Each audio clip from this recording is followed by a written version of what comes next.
Welcome to the Luke and Jake Movie Podcast.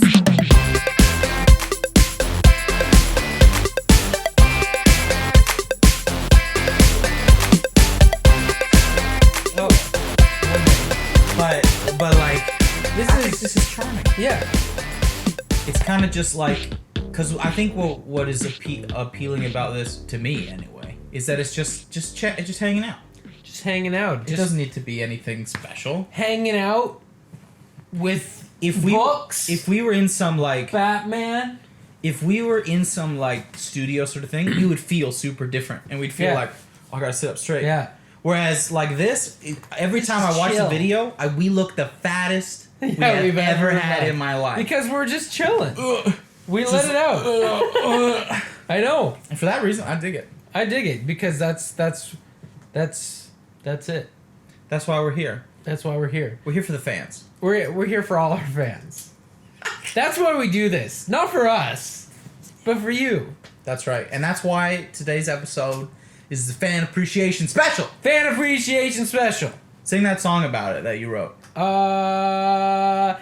We have fans, not just one. We have more than one fan. It's time for our fans to be appreciated. We wrote that for you. We wrote that, composed. Welcome. On iTunes now. Welcome. Welcome to the Luke and Jake Movie Podcast. I'm Jake. I'm Luke. And on this Fan Appreciation Podcast, we're doing something we have never done before. Oh, boy. Normally, we're the ones who decide what we talk about. Yeah. And that's all we care about. Yeah. We have full control. Full creative control. But we wanted But now we're signed on with Movi, and they're making us. Corporations are dipping in. We're losing our creative power. We're losing what we want to do. No. Speaking of which, go check out our videos on Movi. Yeah, they're good. New stuff we every just week. released some stuff, and this is good. Mm-hmm. Yep. Good. So what we're doing that's different is today's episode is 100% your questions. We are taking questions from you, our fans. Yeah. And we got some doozies. We got some sweet questions that were emailed to us. And we had to pick and choose the ones that we thought would work the best. Yeah. But please, send us your questions, send us your comments, your likes, and your subscriptions, along with any complaints, anything you think you could do better than us. We'd love to hear about it. And there's a lot. But yeah, that's a good point. We would love to make this a weekly thing. If people send in their questions, if you have any questions about movies, or have you guys seen this movie? What did you think of this movie? Yes. Because we have time. If you send us a movie that we don't know, we'll watch it. 100%. Yeah, we'll watch it if you're like, this movie's awesome, check it out. And we'll talk about it. So send us your emails. Send us your faves. So, we just had some dinner. Yes. Yeah. Delicious, nutritious. Really McDelicious. McDelicious. So how are we doing this? I think we'll read the questions. I'll do one, you do the other. But we both have answers. Yeah. We both have notes. Yeah. And in our handy dandy. See, this is something Jess said. She said we should have cue cards instead of these big honking things. Cue cards? We're gonna have little cue cards like what a speech. What a dumb idea. Like we're making a speech. And I'm gonna like look down at them. I don't want to be like a game show host. Why? That's what I think of. Why really? don't I want to be a game show host? We should have That's like the saddest profession. I would be a game show host. It's not the saddest profession. No. Funeral Bus director. driver. Bus driver.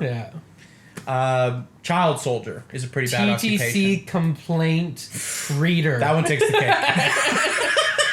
Yeah. So I just feel like that's where comedians go to die. Where? To game shows. Game show, yeah. They get paid good. I guess that's true. It's like a routine every day. I guess so. I guess whatever the game show is. Because... Well, I feel for Steve Harvey. It looks like Steve Harvey, every episode looks like he's about to give up on life. think that's just who he is, though. I think every day he's about to give up. Every day he has to listen to people say the stupidest things. Yeah. And then he has to... Yeah. So that's why we have notebooks. Yeah. Steve Harvey. He said the wrong Miss Universe name last year. That is crazy. That's so funny. I'm sorry. I read it wrong. Sorry. I'm so sorry. And everyone's cheering. It must have been planned. Come on. I guess. I don't know. No. Well, maybe, because that There's probably no such did a thing bump as in their ratings. Oh, yeah. Big time. There are those kinds of things happen all the time. Conspiracy. These days, Conspiracy. I can't trust anything that's happening. I listened to a podcast about publicists for celebrities, and they couldn't get into specifics, but there have been, like, leaked sex tapes, leaked nude photos. Oh, yeah. And then they went so far as to say there are completely fictionalized stories about celebrities. Oh. So you'll read a story about so-and-so getting into a fight at a bar and whatever, and there'll be a picture, completely fake. Oh, yeah. Because their book is coming out. Exactly. I remember That's crazy. there was this country star whose album was being released that day, and they posted a news story that her plane almost crashed. But that didn't happen. Didn't happen. Just... We know what didn't happen. Now we know how to make this podcast even more people. Well, that's what we... Remember that episode of Pokemon Go where we pretended to get in a car crash? People got mad at us? Yeah, people got mad. But they got more mad about our joke about the people in wheelchairs. Yeah, but that's hilarious. Come on. Watch The Office. Come on. That's what happens. I'll make a joke in public. I'll do something ridiculous, and I'll laugh. Yeah. And, like, Tamsin will say, you can't do that. And I'm like, but it's funny. She goes, if you were on The Office... Yeah. And then there was a screen separating the actual situation. Because if your boss was actually Michael Scott, you would hate it. Yeah. Yeah. First question. Sometimes I'm just such a Jim, you know? You're such a Jim. Such a Jim. No, you're Dwight, man. I don't know what you're talking about.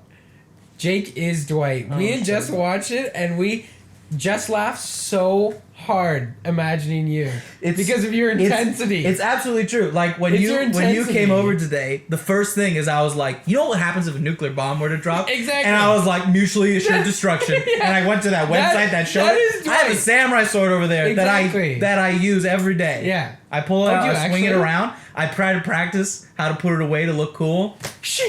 Yep, you did it wrong. You're doing it wrong. You know, I was on a website today that said Kill Bill Volume 2 was a letdown. Who says that? I was Googling for one of these questions. Like, movies that should be remade. They're like, Kill Bill Volume 2 is all exposition. I'm like, exposition my butt. People are dumb, man. Okay, first question. We got a lot to get through. Let's do this. All right, fans. This is for you. First question. First question comes from Nate Shelton. Nate Shelton! All the way from Newmarket. Who's been on the podcast. And will definitely be back. Holiday movie special. He'll be back. Was it holiday movie special? Yeah. Or no, it was a Star Wars special. Star Wars special, which was a holiday. It was awesome. Yeah. His first question is, and it's a good one, do you think that seeing a movie in a specific location or theater or with a certain crowd can change the quality of that movie? Have you ever gone back to a movie that you watched in the perfect setting, and because you watched it at home with a different crowd of people, your opinion of the movie was altered? Great question, Nate. Great question. Thank you so much. What do you think? I think yes. I think it can definitely have an impact on a first viewing. Like, I was thinking there's nothing worse than a bad audience member. Because it goes one of two ways, right? Yeah. If you have a bad audience watching a comedy and no one's laughing, it's not going to seem funny to you. That's true. Like, I've watched some comedy movies by myself at home, and I'm like, this is stupid. But I know, like, I have a hilarious group of friends from high school that they love every, like, so if you were with them... If I was with them, they're laughing, they're, like, punching each other during it. Just like, oh, that's a lot of fun. But, yeah, I think completely, especially, we've talked about it before, we've been... ourselves a lot to midnight showings and first screenings and stuff, and that hype adds so much to seeing a movie for the first time. Yeah, I think it is true. It can change the experience of a movie. Yeah. But at the end of the day, I find for myself, if it's a movie that I actually care about, I'll end up watching it again at home. Yeah. And then my opinion, though, because whenever I see a movie in a theater, like if I enjoy myself, if I like it, I'll watch it again. And then that's when my real opinion about the movie is formed. I agree. I can't... Yeah. It's so funny. I see movies for the first time, and someone will ask me, oh, what did you think? And I'm like, well, it's hard to say. Because off of first viewing, no, I don't get every line in the movie, and I don't get... Because you get distracted or you can't... It depends a little on the movie. If it's a 3-hour movie or something. Yeah. It takes me a solid 3 times to be like, this movie is great. You just freaked a bunch of people out. I have to watch the movie. I have to watch it 3 times. Well, there's some exceptions. It depends on the movie. But, yeah. Like some movies I've gone back to, like we saw Avatar. Yes. In IMAX 3D, the first of its kind that way, and I couldn't believe what I was seeing. No.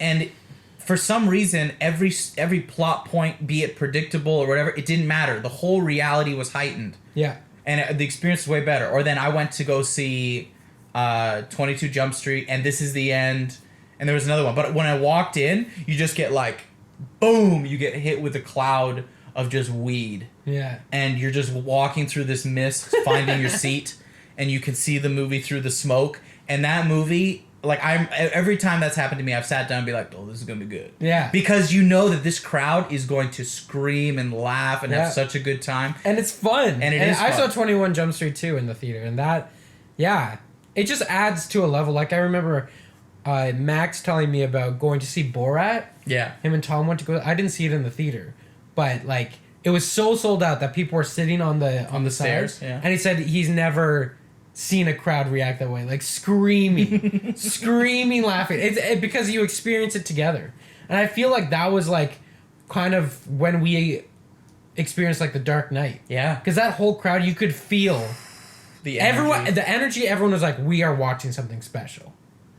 Yeah, like, it does make a difference. But in the end, my opinion of the movie, it's when I watch it again by myself. Yeah. But it's tricky because then you have directors like Christopher Nolan says the only way to watch a movie is with a crowd in a dark room. Yeah. Like that's his main thing. Yeah. Is he just trying to get people in and you can tell from his movies. And from his movies. Yeah. That's true. Like Silence was another great example. At the end of it, everyone was just shocked. Yeah. You know? And just you could feel it in the room like, whew, like that was pretty heavy. And I'm sure you get that. I mean, I didn't see Schindler's List in theaters, but imagine what that must have been like walking out of that. So it does make a difference, especially a bad audience. Like I never want to go to theaters at malls. Oh. They're the worst because you just get people who don't care. No, and a lot of kids. Yeah, a lot of teenagers and kids. Depends what you're seeing. So I like to go see movies at Varsity Theater, Bay and Bloor. It's not far from here, and that theater is great. No kids are ever there because there's nothing for kids to go to. Yeah. You're going to that theater to go see these great movies, and they're always playing such great movies. So that audience there's way more respect. You can focus on it more. Yeah. But yeah, it does make a difference, sadly. Like, and I remember, like, when we saw Force Awakens for the first time, like, that was an amazing moment. Like, we got were high off freaking, the nostalgia. Yeah, we were freaking out because it was a nostalgia overload. And yeah, going back, it isn't as incredible as I remember that first time. But that experience will always be great. That experience, and yes, there's moments that I love about that movie, but that was when I wrote down that, off of first watch, I was like, man, that movie was awesome. Loved it. And then after watching it, I'm like, you know what, it's a really good movie, but it's not the best movie ever. I'm trying to think, are there movies that have gone both ways? Are there movies I've returned to that I didn't like in theaters There Will Be Blood. I was too young, when I saw it. When I saw it, I was. And now returning to it over time, that movie just goes higher and higher up on my list. Except for No Country. I was too young for No Country. That whole year, I was too young to appreciate them. Like, No Country at the end, after his monologue, I was like, that's it? Why didn't they show Josh Brolin die? And then I woke up. Yeah. I woke up? Yeah. Oh, that's a great movie. Okay, next question. I gotta get my energy up. Okay. Can movies have the same amount of character development as TV shows? Is this your question? Yep. Who's this from? This is from Nate Shelton. You couldn't do it. Couldn't hold it together. No, this is from Nate Shelton. Nate. Thanks, man. Actually, no, it's Nathaniel Shelton. Oh, sorry. Here's the question. Nathaniel. Can movies have the same amount of character development as TV shows? Given that movies are capped at roughly 2 hours in length, even when we see characters in trilogies or sagas, can they truly go through as much and change as much as characters get upwards of 5 or more seasons? Well, I think you're asking, can a movie have more character development than a TV show? Even like let's say like the best of the movies, like there's huge character building up in like something like Schindler's List is on my mind. So you have that, and then you have something like Walter White's transformation, Breaking Bad. So the obvious answer is no, you can't have as much. But I think the question is, how much do you need? Yeah, right? I said it's a hard question, but it all comes down to the writing. Yeah, an amazing writer like quality. Aaron Sorkin, amazing screenwriter like that. in 2 hours can accomplish just as much as the writers on Breaking Bad had 6 years. I agree. Steve In 2 Jobs, hours. Yes. so great. And that's what great writing's all about. Yeah, I agree.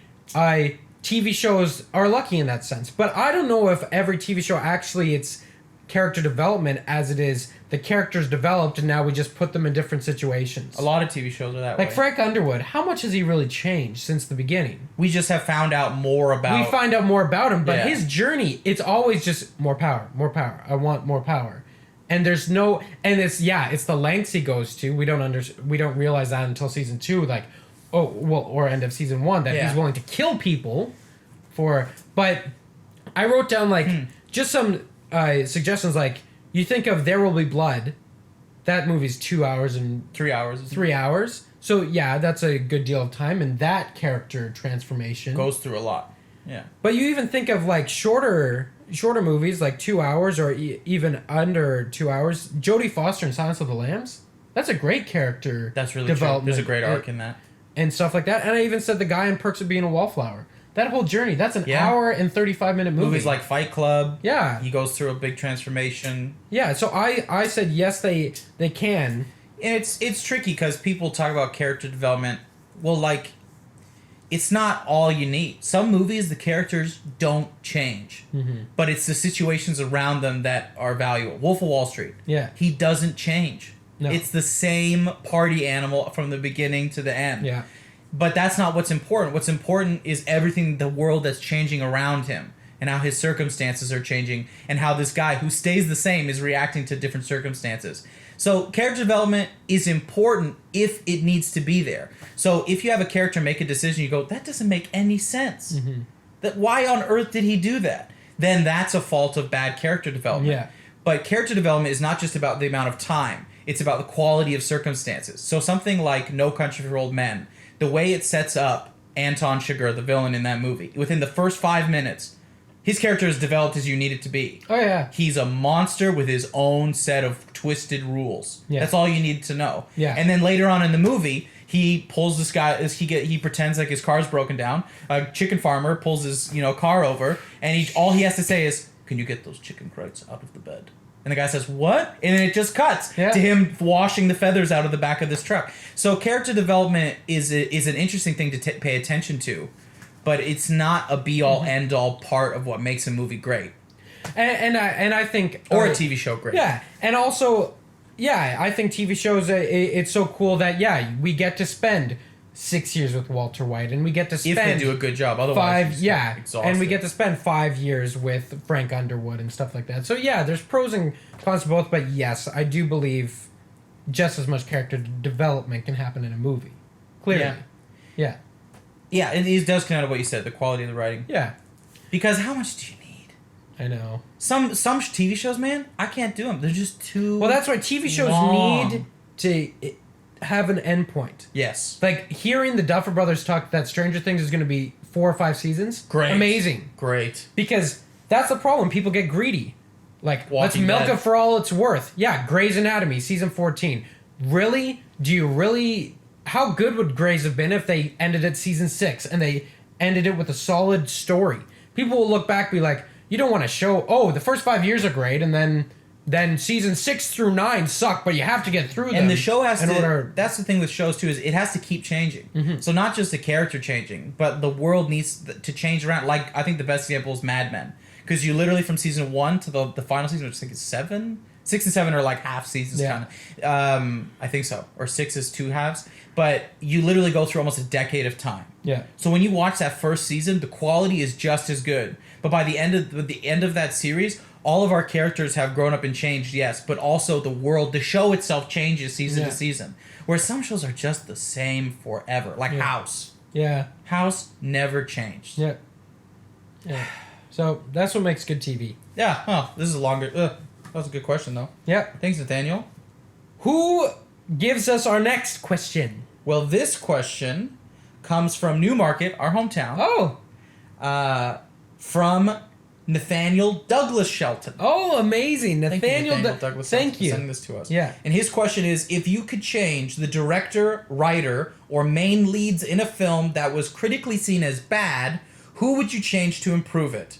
He comments saying that he liked Ant-Man, but he wishes that Edgar Wright, who was originally set to direct, the director of Shaun of the Dead, Hot Fuzz, The World's End, it was his baby, but they pulled the plug on him for creative differences, and he's left wondering, what could have Ant-Man been? Creative differences, meaning that he wanted to make a movie outside of the Marvel unique, different, and good. Yeah. But that's a great question, Nathaniel. Yeah. Thank you for asking. So, what do you got? I have a couple. Okay, can I say them? Yeah. Yes, so this one I had a hard time, but once I started thinking, I'm like, oh, this is great. There's some great ones, man. All right. I would have, this is redoing Spectre. Yes. All right, Spectre, which was is Bond 23. Which is Bond, yeah. So it's the 4th Daniel Craig James Bond. That's crazy. 4 that he's done 4. All right. I would have rebooted the franchise, so no Daniel Craig. Okay. Good. Starring Idris Elba. Yes. James Bond. Yeah. Yes. Yeah. Idris Elba, James Bond. Black Bond. Bring it on. All right. The villain. Yes. Anthony Hopkins. Wouldn't that be great? Oh, that'd be freaky. I think he'd be great as a Bond he's villain. Been a good villain in the past, that's for sure. Like, obviously not... What would be his thing? I don't know. Just but evil. I think he'd be great. He would be a villain. And obviously directed by... As Hannibal Lecter. Yeah. That would be amazing, though. I would watch it. I'd watch it. I'd be so confused, but I'd And love it. obviously directed by Christopher Nolan. Yeah. Yeah. Dude, Christopher Nolan needs to make a Bond movie. I think he will. Yeah. I think that's in his cards. Yeah. He talked about it for a while.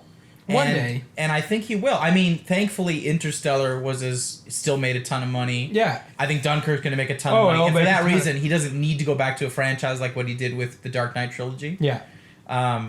So he could just keep doing whatever he wants, but it would be amazing to see him make it's right up his alley. But he shouldn't do one with Daniel Craig. It needs to be someone new. Yeah, he's new too blood. And it won't be Idris Elba because he's too old, I think.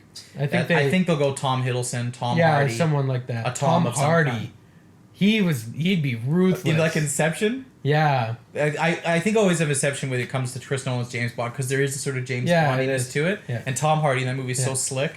And then just one more. Yeah. I said Star Wars Episode 1.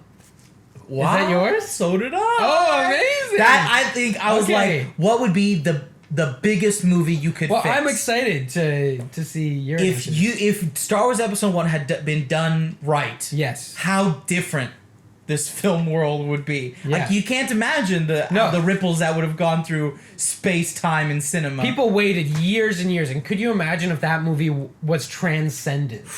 Like what everyone was waiting for. I'm sure I'm not the first person to think of this, but I don't think I read it or heard this anywhere.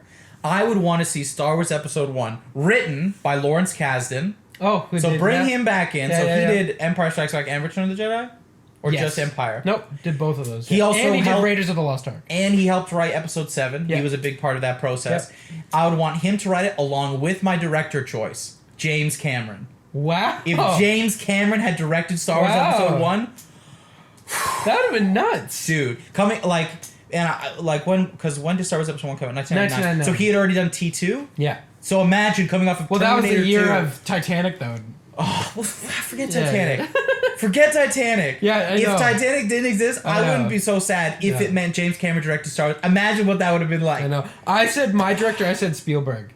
It would have been great if he did Episode 1. Would have been great, too. You know who did you change But I feel like he wouldn't Did you change any of the leads? No, I said keep Ewan McGregor, keep Natalie Portman, keep Liam Neeson, and I like that they had like this no-name kid. But of course, I don't know what the story would end up being. Yeah. But I do like the idea. Ewan McGregor, he's the best part. He is. That trails through those prequels, and he does his best, I guess. Yeah. Poor guy. I know. Natalie Portman is amazing. Liam Neeson is amazing. Like, how did you screw up so bad with that cast? I said it would be interesting if Episode 1. What if it was an older Anakin already? Okay. Like a teen. Like a teen. Like early 20s. I said Christian Bale. Because how old would he have been? He would have been 24.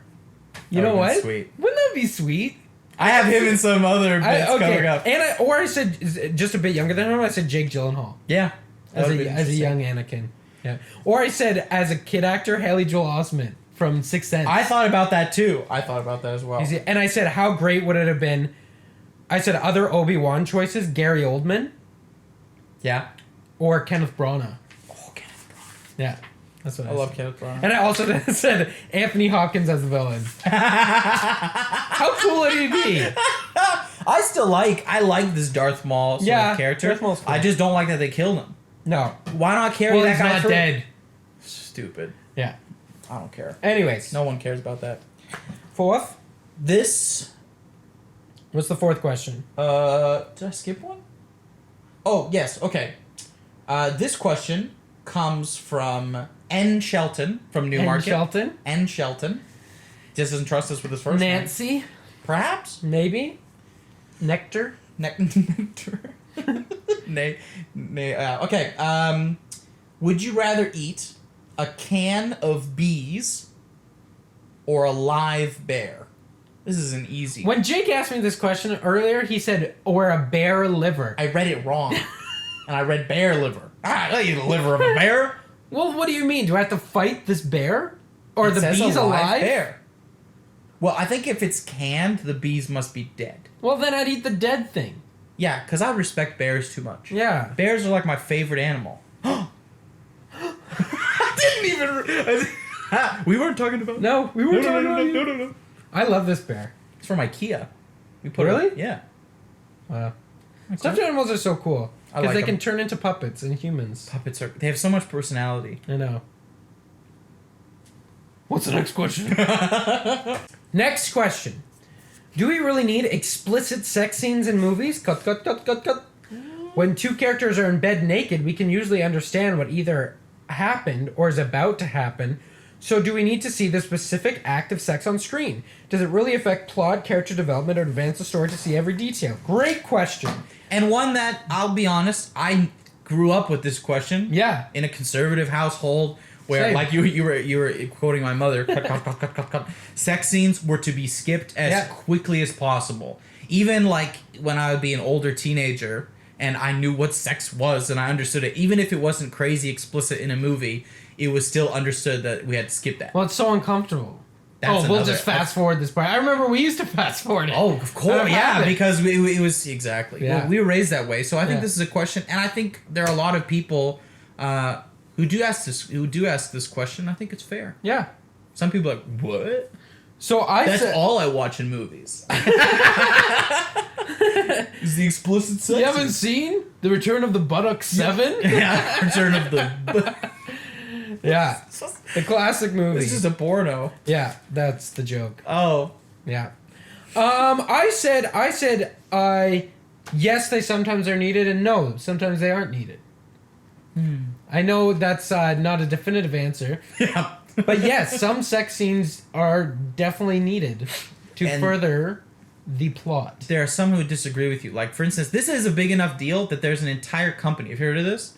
Called Pure Flix. Roll the eyes. Right? And it's what they do, they're in the middle of a legal battle because there's legal issues. Yeah. They cut explicit content Oh. out of movies and then provide like a Netflix type subscription. Oh. So you can watch 14 minutes of The Wolf of Wall Street because they cut out certain things and you can kind of filter what you like for some reason violence is totally fine. You can cut off all the heads you want, but the sex is bad. Yeah. So they'll those things they cut out and you can watch it and think, "Oh, I don't need to feel awkward watching this movie with my mom here." Or I don't need to feel defiled because I saw. Well, these days, if you don't want to, you can easily Google, does this movie have bad scenes? What I was going to say is it's not up to any one person to decide whether it should or shouldn't be there other than the director. Yeah, it's their movie. That's where you get into an interesting conversation about film as entertainment versus film as art. Yeah. So I think at the end of the day, is it necessary? If the director thinks it is, then for that movie, yes, it's necessary. Yeah. Because they decided it was needed. Now, as entertainment, some people will say, yeah, put sex in there. We'll sell more tickets. Exactly. I said sex sells. So there's that side of it. Why do you think 50 Shades of Grey did so well and they're making a sequel and stuff like that? Well. Why do you think in the trailer for Fast and Furious, which is a movie about cars, every single one of those movies needs to have a scene where these butts are just jiggling as close to the camera as physically possible. And when you think of we both these saw massive movies. We both saw Split a few weeks ago. Yep. And it doesn't help further the plot, but the girls slowly start to lose their clothing during the movie. It adds nothing. oh, you need to take off your pants. You need to take off your shirt. So if you don't want to see it, don't watch that movie. That's how I kind of look at it, is you can't lord over it saying this is how it should be done. You know, is it necessary? Some movies, if it wasn't there, it would be strange. Yeah, Wolf of Wall Street story couldn't be told the way it was without that. Or then, I'm trying to think, like tons of European cinema. Their attitudes about sex movies is completely different. But it's different though over there. Like even on regular hours of TV at night, if you go to certain channels, there will be nudity. They'll have nudity because to them, breasts have not been or just boobs objectified like they have. You go into the Amazon. You go to there are people just whipping out the boobs, feed their babies. Yeah, because that's what they're for. When I was in Cambodia, there was situations like that, and there wasn't this weird stigma. Well, that's the thing that's why it's so weird in North America. We're so weird about stuff like that. It's the Puritans. Because as young boys, we're like, oh, we're not supposed to see those things. But if from young boys, if there was on TV and it was just a regular thing, it wouldn't be as like yeah. And some movies treat it differently. Yeah. So you have some filmmakers who they'll have sex in their movies, but they treat it differently. Christopher Nolan, for instance, whether it was in The Dark Knight Rises or in The Prestige, there are scenes that are sexual, but they kind of cut away. Yeah. So Nate brings it, or N? Who was this? I don't know. It's all Nate. But then you have some movies that you can have really beautiful moments that mean something. Like Moulin Rouge has a couple of moments that are both comical, that fit into that movie universe, and other moments that are touching and emotional and powerful. Yeah. So it's the kind of thing that for me, I'm like, it's not up to us to decide whether the guy wants to put it in or not. Exactly. And I said some sex scenes are so needed. I wrote down Munich. The end of Munich. Oh. That stuff like that needs to be there. Because it transcends. It's something different. Agreed. It's not a sex scene. It's not porn. That's the problem, is you think that every nipple on screen is porn. It isn't. Yeah. That's a good point. But yeah, what Jake raises is completely true. It is up to the director, and for some movies, obviously, it's up to the studio too. Hey, you have to put that in there. I bet even for M. Night Shyamalan, I bet they were like, you need to put the girls can't be wearing as much clothing. You got this many teenage girls in there. Exactly. And yeah, I agree with that. But I don't agree with people. Yeah, that website cutting someone's movie. I can see why they just watch a movie that doesn't have it in it if you're that intense about it. Don't do that to the movie. Yeah, because don't do that. That's like taking these directors for one project. Some of them work years and years and years. It's seriously back in the day. You know what they used to do? They used to go around to all those Greek nude statues and they would cut off the penises. So somewhere there's a box full of granite penises. Yeah, it's there. Marvel penises. I mean, I collect discarded That's Marvel a good question. Penises. And then along that question, Nate also said, N said, Nancy said, same thing about violence. Which is that was a great so question. interesting that Jake touched on it before. Why are we as a society? Well, maybe it was just in our households, but I know a lot of people. Growing up. It was sex is like even a scene where people started making out heavily. It's like awkward in the room, but slit as many throats as you want. Everyone's happy. I could watch every single scene in Braveheart except the sex scenes. Yeah, there are decapitations. There are torture scenes. Yeah, Saving Private Ryan. Yeah, that was totally fine. It's all just blood and guts. Even the beginning of like straight up murder all over the place. For kids, even the beginning of like Pirates 3 when they hang the little boy. That's pretty heavy. That's pretty heavy violence. But most people are like, be like, cut it out. No, don't care. But if Elizabeth Swann and Will Turner start making out heavily, you got to skip over that scene. It's really interesting. It is an interesting topic, and we understand there's a lot behind it. Some people, it's a religious thing. Some people, it's a personal thing. But when it comes to the movie itself, you can't take it away from the director. No. This question has been asked of the director who probably has some of the most violent mainstream films, and that's Quentin Tarantino. Yeah. And when he was asked this question, he said, I put violence in my movies because it's exciting. Yeah. That's what he says. And the way that he makes his movies, that's what violence is about. Yeah. It's supposed to draw you in because what you're seeing is so unusual. For the day-to-day, how much violence does someone experience on a day-to-day? Exactly. Not much, so we can enjoy that. But if you have someone who's gone through war and they see this violence acted that way, they're not going to be able to watch that. But for the majority of us who live lives that have just been peaceful, this is something we haven't experienced, or it's different, or it's on a higher plane of existence, or that violence is used for the narrative. Like last week you watched Eastern Promises. Yeah. Naked sauna knife fight. That scene on its own, people would be kind of like, I don't know how to feel about this. But in the context of that film, it fits perfectly. Completely. It works really well. Yeah. That's an intense We both scene. love violence in movies. That's just movies. Action. It's yeah. It's a narrative tool. Yeah, and you know what? Maybe it's because we've been watching them, but nothing. I don't think anything on screen will actually affect me, unless it's a documentary. But I mean, Yeah, like, I know what you mean. in a violent movie, I know people that like need to look away. Me, it's just like some gore will creep me out, but just straight up like gunshots, things like that, it's not the same. Or even if it's just sobering, it doesn't. I don't know. We're psychos. That's why. So we grew up on this stuff. Exactly. Like maybe if it had to do with like children or something, it would be like different. It depends on the because movie. I haven't seen it. Yeah, it all depends on the And movie. if the director is gifted yeah. enough, they'll know how to use the violence properly. Exactly. And sometimes it can be abused. But asking the question, should it be in there? It's not really up to us. Yeah. What is next? Let me have a look. The next question comes from a good friend of ours. And this is interesting because I do believe this is going to be a mark of what a lot of movies will be like in the future. Mm-hmm. The same way that superhero movies had this, renaissance and this growth. It wasn't always that way. I think what we're experiencing are the awkward teenage years of the video game movie. Yep. So this question comes from a dear friend of ours, Nate. And he asks... Wait, who? Nate. Remember Nate? He was like in high school. Oh, you don't remember Nate. You remember Nate? Nate S something. Nate Stevenson or something. Whatever. Yeah. But anyway, cool. Okay. Thank you, Nate. Thank you for the question. Thank you. He asks, do you think we will ever see a good video game movie? I mean, if you think about it, we need Tomb Raider and Uncharted games because there are no good Indiana Jones games. But we already have Indiana Jones movies, so do we need another version within the same medium? He means like within movies. What do you think needs to happen to make this genre of film to work? I haven't seen one good video game movie. I thought about this the other day.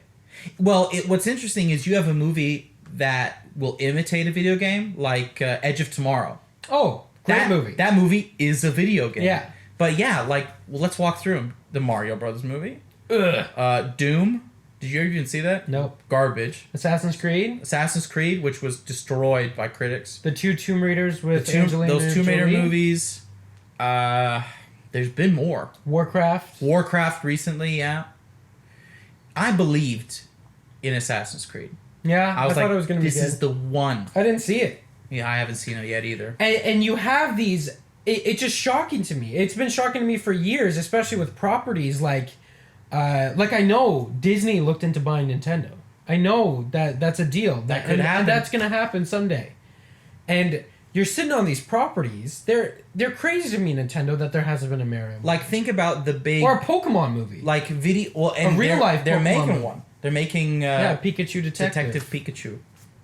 I don't know. Wow. I don't make these decisions. But they're sitting on these properties that are so well known. Exactly. They know if they release a Pokemon movie, especially with Pokemon Go and the new crazy Well, there stuff. has been animated Pokemon. Yeah, that was but the one I'm I was going to talking- say. Yeah, I'm talking Because about that is a technically reimagining of one of those properties, a new 3D animated Mario movie. How many people would go see that? It sells itself. I just think it's so bizarre. How did you screw up Assassin's Creed? I know. Now we have Alicia Vikander is starring in Tomb Raider, which looks really cool. We've seen a couple photos. Looks really exciting, interesting. I think she's a great cast. Yeah. Great casting.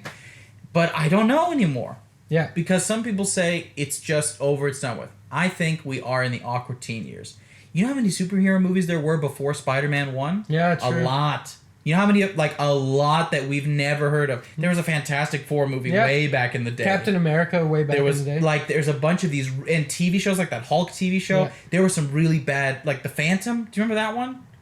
With the guy from Titanic, the jerk in Titanic? No, I don't. Her fiance or whatever. So there was a ton of these bad ones, and I think people forget that. They just think, wow, we got all these superhero movies. I think video game movies can do it, because I agree with you. There are such great properties, and some people say, well, you can't do that. You can't, because I think I was speaking to someone recently. They said the draw of a video game is that you're the hero, you can play. But I think there are certain ones that could work really well, and I have some ideas. Yeah, you got some ideas? I do. Let's hear what you think. So for the longest time, I think Nintendo is sitting on a couple properties that need to be made into a movie.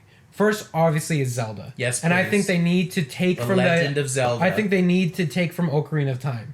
I think that story of a boy and then going into the future in the same sets and everything's destroyed. It's like Samurai Jack. So very cool. I think we're gonna write and direct it. Definitely. Jake will direct it. We'll write it together, and then No Name will play Link. Sorry, that's then an extension to the question. Oh. Make a movie about a video game. Okay. Pick a dream writer, director, and cast. Amazing. These are so. What we're saying is this is what it would take to succeed. Yes. It would take us. It would take. It needs to. I think it needs to be approached by people who have a respect for the game, but aren't. I don't know, like massive it's not like fans. Holy material. Yes, willing to make it into a movie. Consider comic books to movies. They don't take every single thing from the comic book except for Zack Snyder. And then it would star Andy Serkis as motion capture technology as Ganondorf. That would How be the best amazing would that casting be? ever. Oh, so good. Who plays Zelda? Zelda? Alicia Vikander.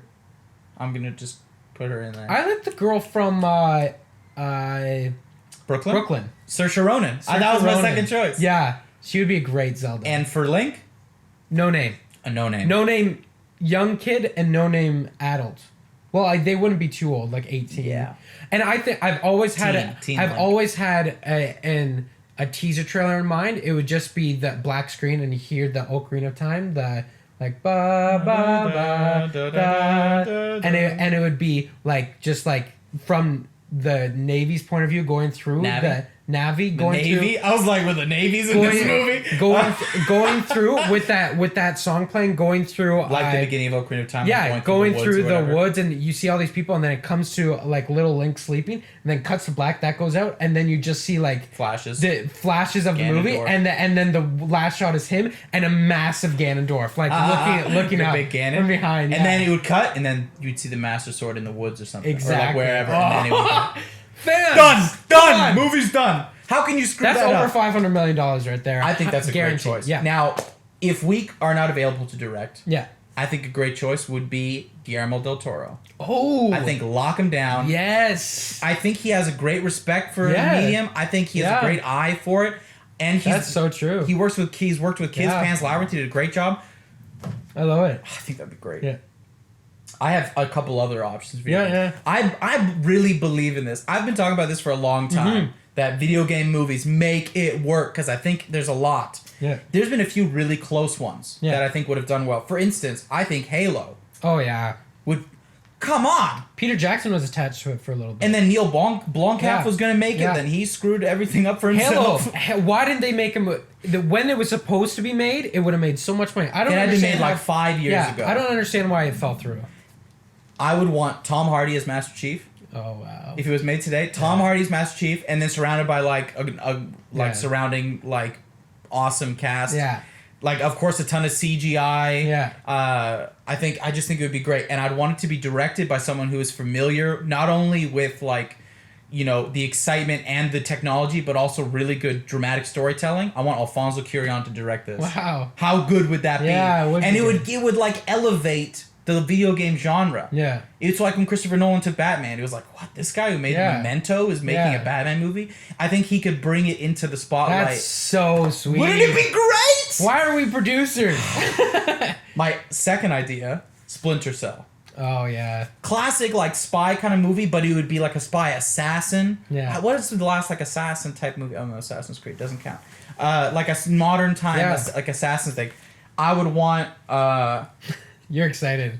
dude, because it's tricky. With Splinter Cell, he's a little older. Yeah. But I was like, would we want to start him younger and then let that develop over time? Because there's plenty to work with.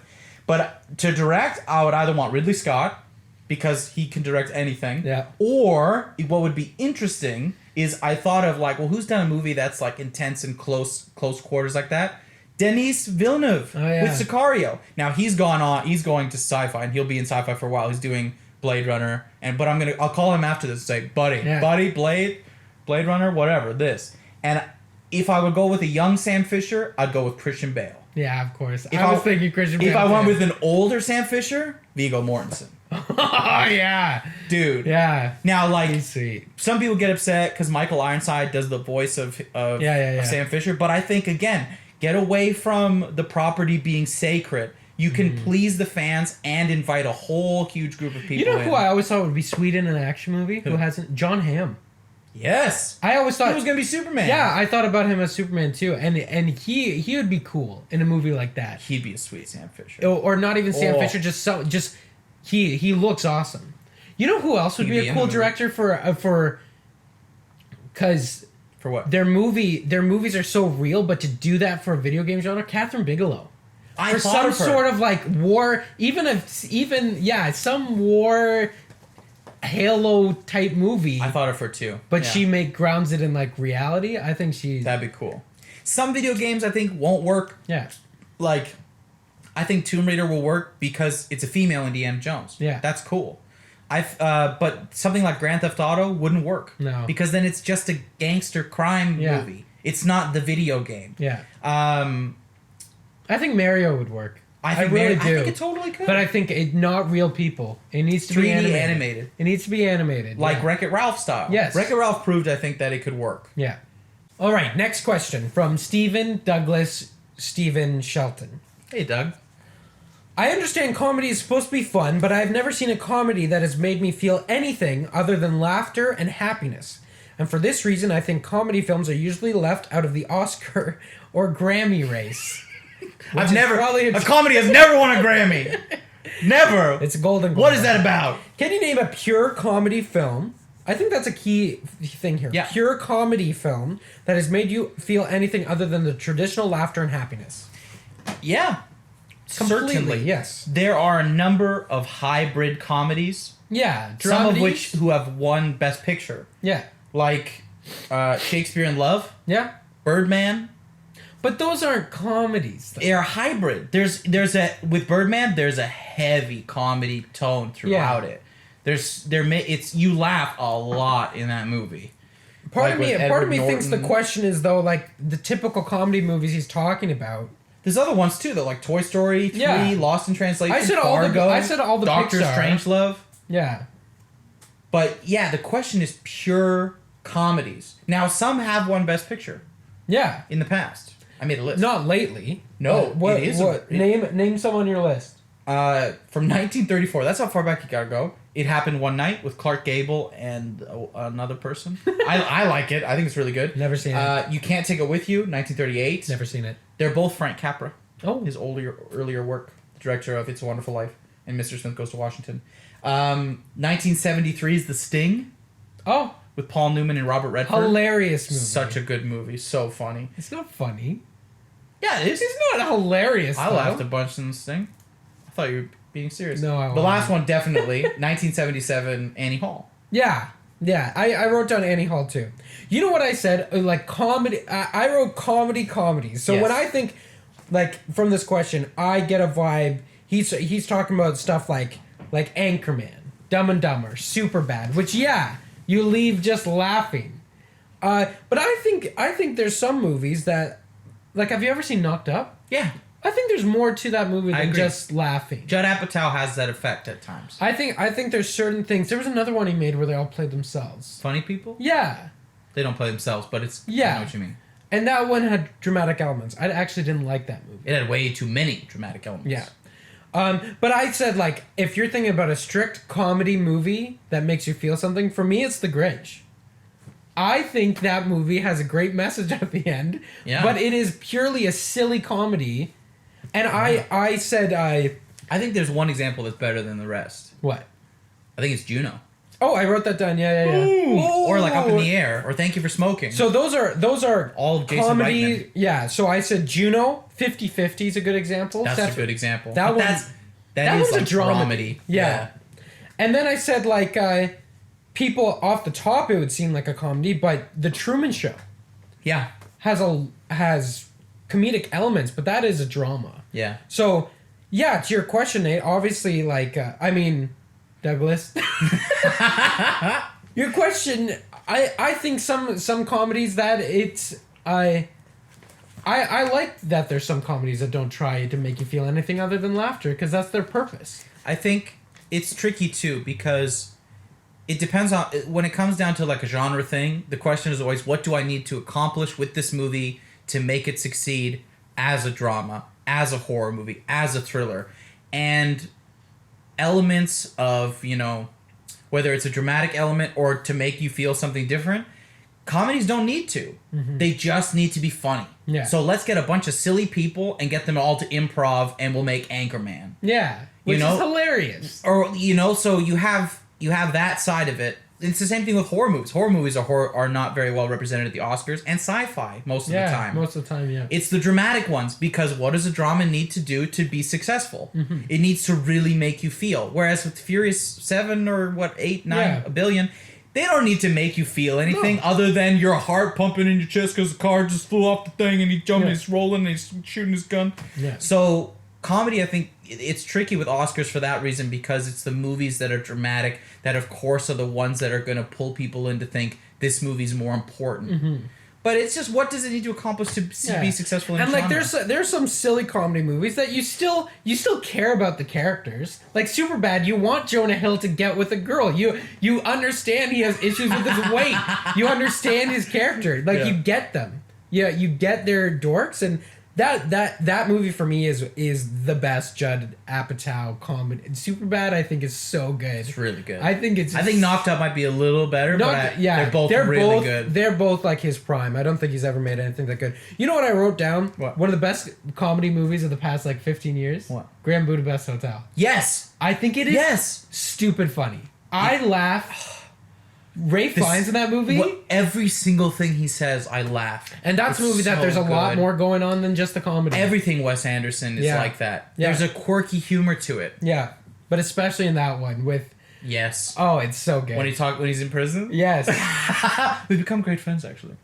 It's so good. Friends. It's so good. Yes, I agree. And by the end of that, you do feel something else. Something, yeah. And like another great example that I felt something else. I really like Crazy Stupid Love, but that's a romantic comedy. It's different than, I know the question that he's saying is those stupid like Step Brothers and Will Ferrell movies, Talladega Nights. Yeah.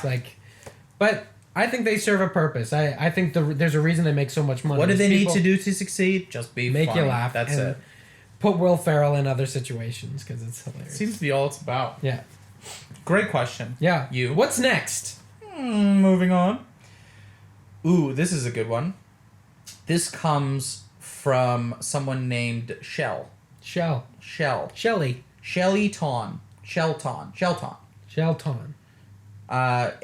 Says this. Ooh, I hate it. I hate it when I see a kid in a movie and you can tell that they are acting. As I find it reminds me I'm watching a movie, so it takes them out of the experience. Name your favorite child actor performance in a film or TV show. Now, we've talked about some bad child actors. Yeah. Nice Guys, I think, suffers from that. Yeah. But you got a favorite? I wrote down a bunch. Do I have to pick one? Hook in there? No. I thought you would mention the... what does he say? He touches his face? There you are, Pete. I love that. Oh, I love that movie. That makes me want to watch the movie. Thank you. I'll put it on tonight. Oh, no. That score of Hook? You were going to watch something else. Hacksaw Ridge. Watch that instead. Yeah, I will. Don't watch Hook again. Oh, I forgot to mention a comedy movie. We'll talk about it later. That's okay. I have a few. Okay? Can I name some? Yes, please. Macaulay Culkin in Home Alone is great. I think he's great. He carries an entire movie. And he's what, 6 or 7? How? Great example. Haley Joel Osment, Sixth Sense. As a given. Yeah, if you have not seen Sixth Sense, watch it and watch this kid. M. Night Shyamalan has a great... I could do what he did. Has a great interview when or was it Steven Spielberg? No, it was M. Night Shyamalan. When he was auditioning kids, Haley Joel Osment came in and they said he would sit down and he'd interview them, and Haley Joel Osment was like, yeah, so the 4th time I read through the script, I caught up on all these things, and he's like, oh, this kid's like 5. He's an intelligent child. And and same with AI. When he was in AI, Steven Spielberg said, genius kid. Henry Thomas, who stars in E.T. Yeah. Great performance. Wow, you got a good list, man. Just 2 others. Keep going. All of the kids in City of God. Yeah. I was going to mention that, but yeah. If you watch movies like Lion, Slumdog Millionaire with kids in foreign countries being hired to act. Most of the time, they are kids found in like Literally the slums on of the the country street. on the street, and that's why they're so good. Because it's just real to them. It's real. So the kids in that movie, and I was reading that they gave all those kids like a scholarship or something after filming of that, because they all did come from the slum. Natalie Portman in The Professional is amazing. Really, really good. And then Dakota Fanning. Yep. I Am Sam. In everything. When she was 4. She was amazing. She was everything. like amazing. So Doesn't make any that's sense. my list. Though finding a great child actor, it's because they're still at that age where they know about pretend. And I've heard stories about Dakota Fanning, like on I Am Sam, the director. Like, she's tiny. Yeah. She's like 4 or 5, and the director's like, okay, you're gonna have to cry for us, Dakota. Dakota's like, okay, turns around, turns back, and bawling. Kids are great liars. What's your list? Kids are great liars. I picked 2. Yeah. And these are both, I picked them because they're both in really heavy movies. First, Saoirse Ronan in Atonement. So good. She was 12 or 13 and nominated for an Oscar.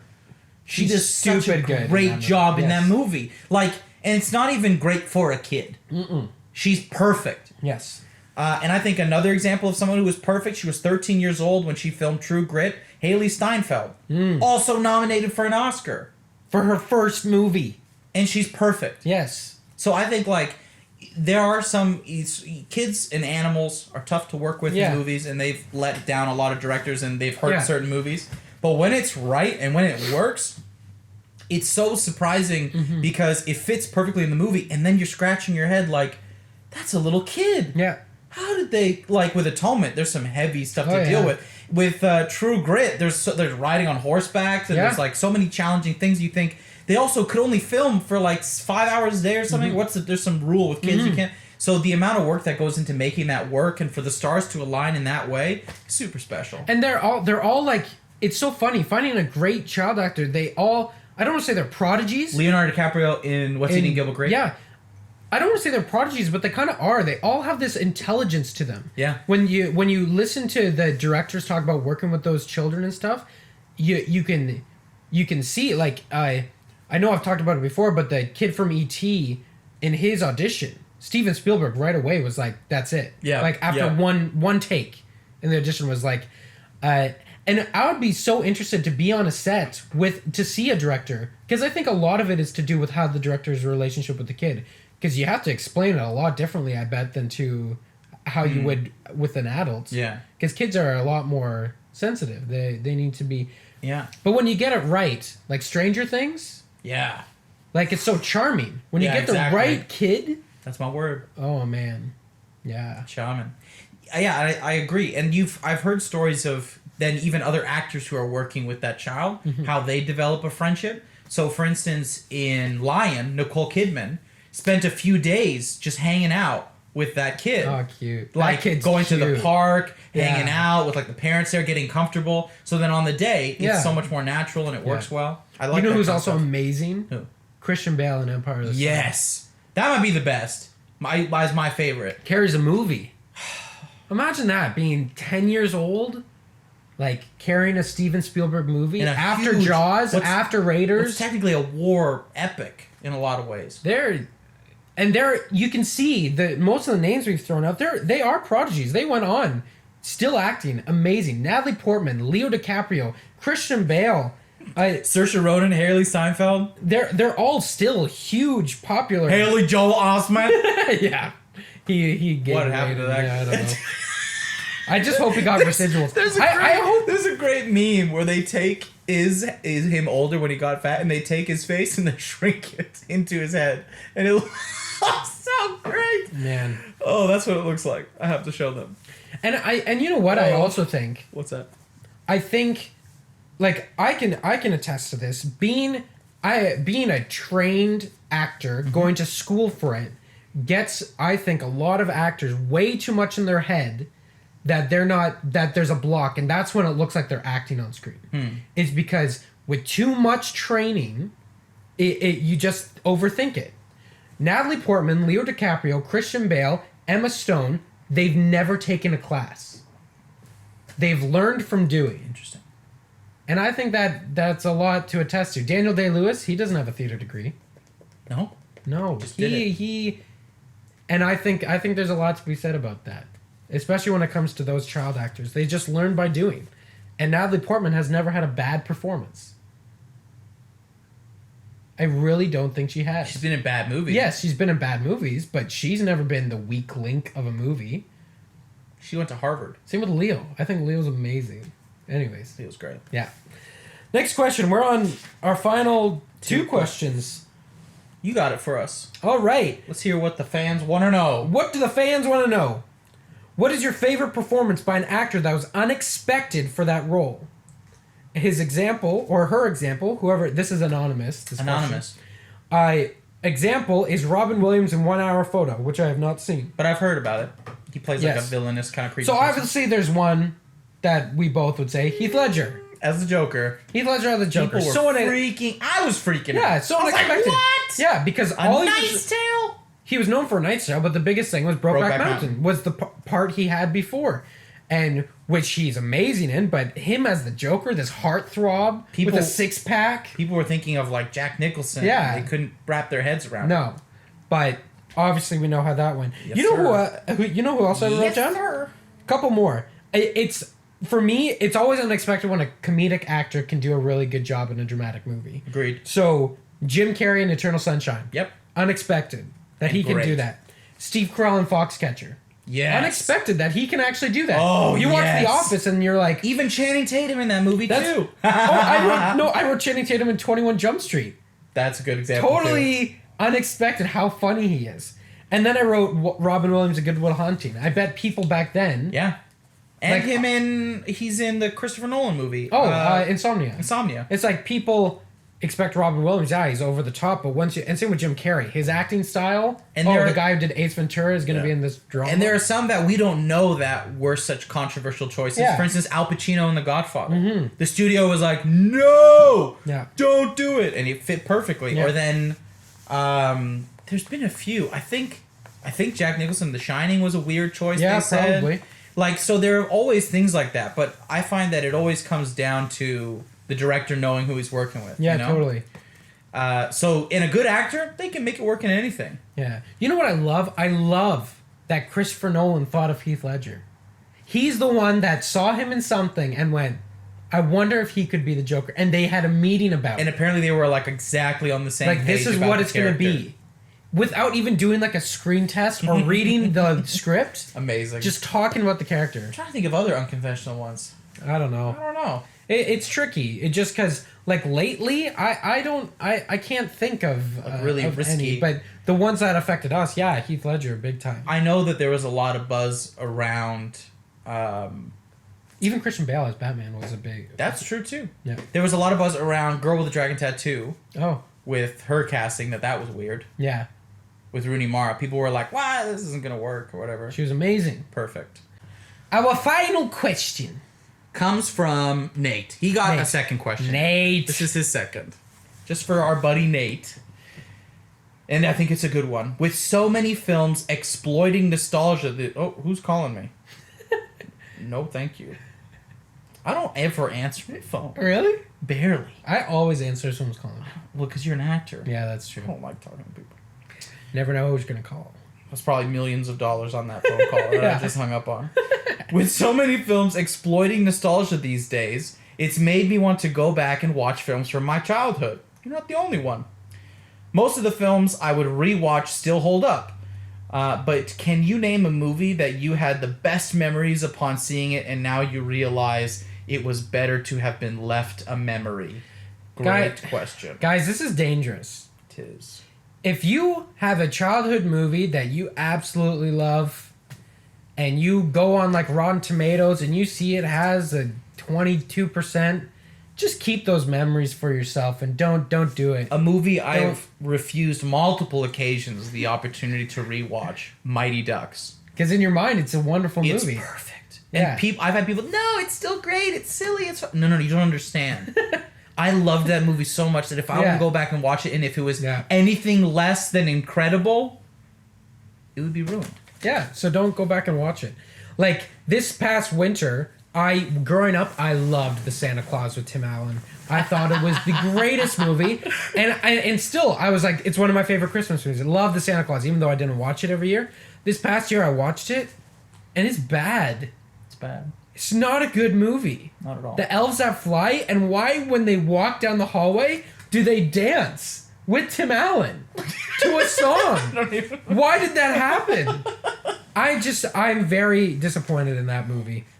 Lion King. So, you remember the Disney Vault? Why do they have the Disney Vault? I don't understand. To make more money on home video sales. So, as a kid, I adored the Lion King music, but we didn't have the VHS of the Lion King. Because it wasn't for sale. Because it was in the Disney Vault. I was obsessed. My parents didn't know it was in the Disney Vault, so they took me to all these malls to find the Lion King, and someone said, "Oh, Lion King?" Gave us Lion King 2: Simba's Pride. I grew up thinking that movie was the Lion King. Yeah. I didn't know that. I loved it. Thought it was the best movie ever. Of course. And lo and behold, I've watched it again, and it's one of those crappy sequel Disney movies. Like, one of the better ones, but still bad. Animation, it just looks awful. It's awful. Because it's rushed. Yeah, and the budget's way down. Yeah, one movie that I share, I think with a lot of people of our generation, that now, of course, you recognize it as the hunk of garbage that it is Star Wars Episodes 1 and 2. 3 is just whatever. Who cares? But 1 and 2, genuinely, and not even because I think Episode 1 has some strong points, but it's not a Star Wars movie. So when I was growing up, I would watch those movies back to back and just over love them. and over again and pretend to have a lightsaber and like, play with my Legos and be so into it. And I do agree. Episode 1 has some moments. Yeah. I actually think I like Episode 1 better than Episode 3 for a variety of reasons. Pod race. Yeah. That first lightsaber fight. Yeah. Darth Maul fight, amazing. That one, yeah. Liam Neeson's still in it, which is awesome. Which is cool. But when I was a kid, holy smoke, I saw both in the theater. You saw Episode 1 in theater? Yes. Wow. I saw it in the theater and I loved it. I thought Jar Jar was amazing. I thought Jar Jar was hilarious. Yes. I would have a Jar Jar voice and my dad thought it was great. And so like my dad thought me doing imitation so you're like, this is great. Everything was happy about those movies. And the people who know me know I love my movie shelf. I love the movies I collect. The first DVD I ever got, Attack of the Clones. Really? On Christmas. And I watched it over and over and over. Do you remember the trailer with all of them in a circle at the end, all the Jedi and the droid? And I was like, and that was around the time when, what was it, Napster or LimeWire was a really big deal. And I remember my brother downloaded the trailer because we didn't know movie sites back then. Yeah. There was no YouTube. So that's how we watched that trailer, the teaser trailer with that. Yeah, over top of all the stuff that was happening. And I was like, this is the one that he's going to turn to the dark side. This is the one we'll see. Looking back, if you go watch Attack of the Clones, I can't get through it. It's terrible. I mean, there's a few other ones. When I was a kid, Small Soldiers. Oh, yeah. I really liked that movie. Hate it now. I would never watch that again. And then there was a few even in my teen years when I was starting to like movies a little more seriously. That sounds so weird. Yeah. When I was starting to there was a few movies that I thought in my heart were incredible. Like I thought they were among my favorites. And that was, we talked about this, Man on Fire. Man on Fire, Denzel Washington. We thought it was one of the greatest movies ever. It isn't. No. It's got some cool music. It's okay. But it's not good at all. And then there was another Dakota Fanning movie, a horror movie that my brother showed me, which I think also made me think this must be really great. Hide and Seek, which was the dumbest twist of all time. He was the person. It's like the cliche, and it was so obvious. Yes. And we were like, holy moly! So, like, coming back to those things, it just... and I liked bad movies, like Good Burger. Yeah, you did. I loved Good Burger. Loved Good Burger. Welcome to Good Burger, home of the Good Burger. Can I take your order? I was like, you gotta watch this movie, man. It's so funny. It's stupid. I remember you were obsessed with that one and Duplex. Duplex! That movie's funny. Danny DeVito directed that movie. Okay. We've had a great time answering these questions. So, thank you to everyone who sent them in. Yes. We appreciate every one of you. Our email is the Luke and Jake Movie Podcast at gmail.com. Yes, it is. The Luke and Jake Movie Podcast at gmail.com. 24/7. If you listen to our podcast and have either of us on Facebook, send us a message with your questions if you're listening. Please. We want to answer questions. What is your favorite nostalgic movie that you went back and watched and are like, this movie's garbage? How about you start your own movie podcast and answer all these exact same questions and send it to us? But then don't, because you'll be our competitor. Don't and do it, also, man. if you're watching this instead of listening to it, check out Movi. Movi is the new channel that we are on. It is the newest, best movie channel on the internet. There are some great videos below this video, so check it out, please. And there will be more every week. We'll have something new for you guys. And as we always say, go see a movie. Tell them we sent you. We sent you. We sent you. We sent you. No one else. My tummy here. You don't feel good? Yeah, I'm done. I feel pretty good. I think it's a mind game. I think if you